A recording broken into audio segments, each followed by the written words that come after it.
रामपुर नाम का एक गांव हुआ करता था। उस गांव में ज्यादा लोग नहीं रहते थे। उस गांव में एक गर्भवती विधवा औरत रहती थी। उस औरत का नाम कमला था। कमला अपने घर में अकेली रहती थी। उसके पति की सारी जायदाद उसके नाम हो गई थी, पर सभी गांव वाले उस औरत को मनहूस औरत समझा करते थे और सभी उससे नफरत किया करते थे। एक बार कमला राशन की दुकान पर खाने का सामान खरीदने जाती है। भैया जी, जरा 1 किलो दाल चावल देना। अरे हाय हाय हाय हाय हाय! अरे मनहूस औरत, मेरी दुकान में अपशुगन करवाने आ गई क्या? हैं? चल जा यहाँ से, मैं कुछ नहीं देने वाला हूँ तुझे। भाग भाग यहाँ से, चल जा, निकल। भैया जी, ऐसा मत कहिए, मैं गर्भवती हूँ, मुझे खाने की बहुत जरूरत है, मुझे खाना दे दीजिए। दुकानदार कमला को वहां से धक्के मारकर भगा देता है। तभी कमला रोते रोते उस गांव के किन्नरों के इलाके में आ जाती है। गांव वाले किन्नरों को उसी इलाके में रखा करते थे, क्योंकि वो लोग किन्नरों को पसंद नहीं करते थे और उनके इलाके में रहने से मना करते थे। तो किन्नरों ने उसी गांव में अपना एक इलाका बना लिया था। जब किन्नर लोग देखते हैं कि एक गर्भवती महिला रोते रोते उनके इलाके में आ गई है, तो सारे किन्नर कमला के पास जाकर उसका हाल पूछने लगते हैं। क्या हुआ बहन, तुम्हारी गर्भवती अवस्था में इतनी बुरी हालत कैसे? तुम रो क्यों रही हो? तुम डरो मत, हम तुम्हें कोई नुकसान नहीं पहुंचाएंगे। तुम शांत होकर सब बताओ कि हुआ क्या है। मैं कमला हूँ, मैं गांव के दूसरे इलाके से आई हूँ। 2 महीने पहले ही मेरे पति की मौत हुई है। मुझे गांव के लोग मनहूस मानते हैं, क्योंकि मैं विधवा हूँ और गर्भवती भी। वहाँ के लोग मुझे खाने के लिए कुछ बेचने के लिए भी तैयार नहीं, जिससे मेरा गुजारा नहीं हो रहा था। कोई बात नहीं कमला, हम तुम्हारा ख्याल रखेंगे। किन्नर लोग कमला को एक खाली घर में रहने के लिए जगह दे देते हैं और उसकी देखभाल भी करते हैं। कुछ ही महीने बाद कमला अपने बच्चे को जन्म देती है, पर अफसोस, कमला बच्चे को जन्म देते ही अपनी जान गंवा देती है। जब सब किन्नर बच्चे को देखते हैं तो बहुत खुश हो जाते हैं, क्योंकि वो बच्चा भी किन्नर ही था। कमला ने एक किन्नर बच्चे को जन्म दिया था। अब इस बच्चे की देखभाल कौन करेगा? हम तो इस बच्चे को गांव के दूसरे इलाके में भी नहीं भेज सकते। और तो क्या हुआ, इस बच्चे की माँ नहीं रही तो हम इसे पालेंगे। अब ये हमारे इलाके में रहेगा, हमारे साथ रहेगा।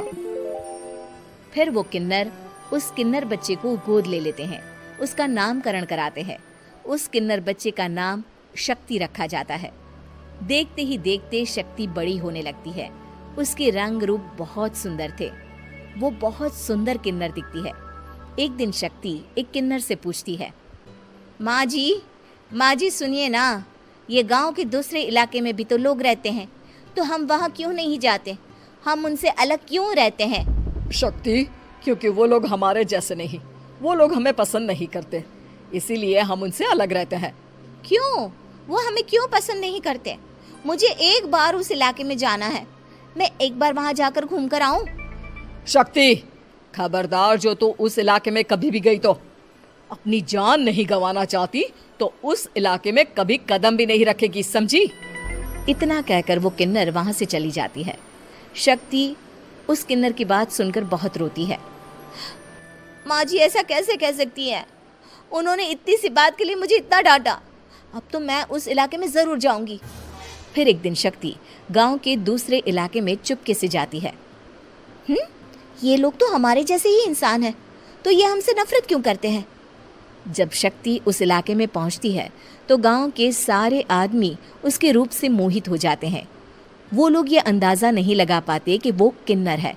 शक्ति की सुंदरता देखकर सारे गांव वाले उसकी तारीफ करने लगते हैं। तभी गांव का चक्कर लगाने गांव के जमींदार का बेटा हर्ष वहां पहुंचता है। हर्ष भी दिखने में बहुत सुंदर होता है। जब हर्ष ने शक्ति को देखा तो वो भी उससे मोहित हो गया, और जब शक्ति की नजर हर्ष पर पड़ी तो वो हर्ष को देखकर मोहित हो गई। आपको पहले कभी इस गांव में देखा नहीं। इस गांव में आप नए हैं क्या? जी नहीं, वो मैं बस।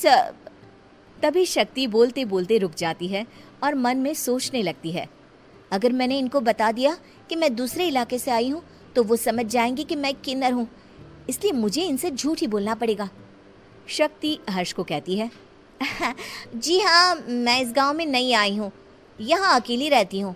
वैसे आप कौन है? आप भी इसी गांव में रहते हैं? जी हाँ, मैं इस गांव के जमींदार का बेटा हूँ।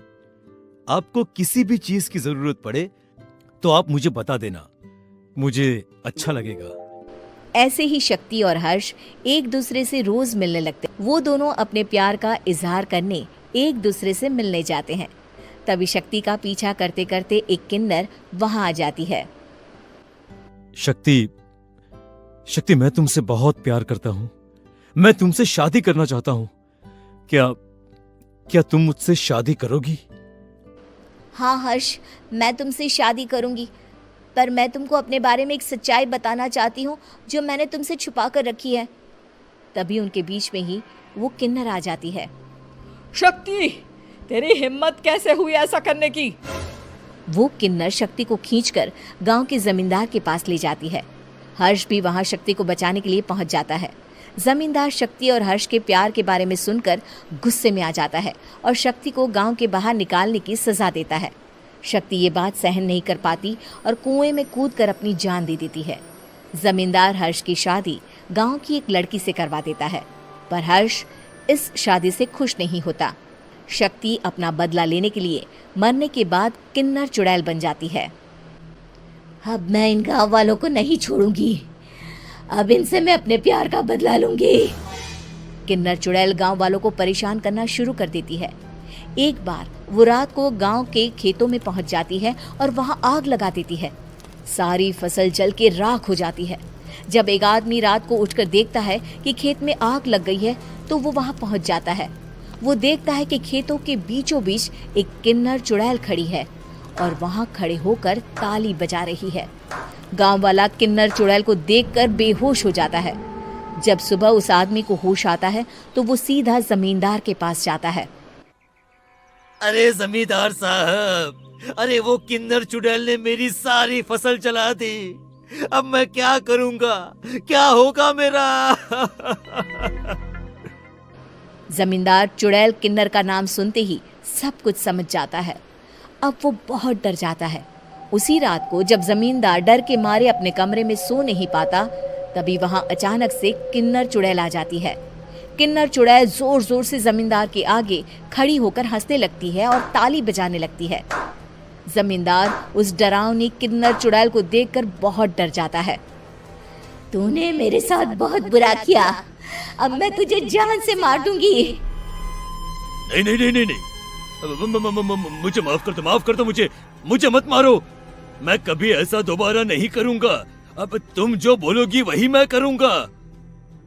ठीक है, मैं चाहती हूँ कि किन्नर इलाका गांव के इलाके से जुड़े और गांव का कोई भी आदमी किन्नर समाज से द्वेष ना करे, उससे नफरत ना करे, नहीं तो मैं सारे गांव को मार दूंगी। और तुम गांव में एक नया कानून बनाओ कि अगर किसी ने भी किन्नर समाज को हानि पहुंचाने की कोशिश भी करी या इनसे भेदभाव करने की भी कोशिश करी तो उनको कड़ी से कड़ी सजा मिलेगी। हाँ हाँ हाँ हाँ, मैं ऐसा ही करूंगा। तुम जो बोलोगी वो मैं करूंगा, पर मुझे जाने दो प्लीज। तब वो किन्नर चुड़ैल वहां से चली जाती है। गांव का जमींदार किन्नर चुड़ैल का कहा मानते हुए दोनों इलाकों को एक कर देता है और नया कानून भी लागू कर देता है। तब से वहां किन्नर समाज और बाकी गांव वाले शांतिपूर्वक रहने लगते हैं।